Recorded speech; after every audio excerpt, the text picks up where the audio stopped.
I'm going to be showing you how to block Reddit on your iPhone. So you can block Reddit on an iPhone using Apple's built-in screen time controls. So this blocks the website and the app.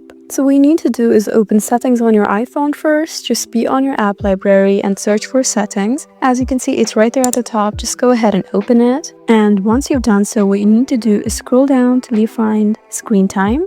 So as you can see, screen time is right below focus. So just go ahead and tap on screen time. And after you've done so, you need to find content and privacy restrictions. After you scroll down, you can find it right there. Just go ahead and tap here again. And you just need to make sure that this button is toggled on. And after you've done so, you need to find content restrictions again. If you cannot find it directly, you just need to tap on App Store, Media, Web and Games. After you tap there, you just need to find web content right there. Just go ahead and tap here, and once you've done so, you need to make sure you choose limit adult websites. And once you've done that, you need to enter your passcode.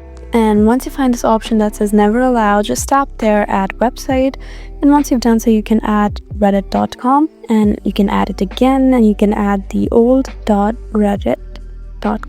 And once you've done that, you have successfully blocked Reddit on your iPhone. So that's how you do it. That's how easy it is. I hope this video was helpful for you. Please leave us a like and drop us a comment down below, and we'll see you again in our next video. Thank you for watching.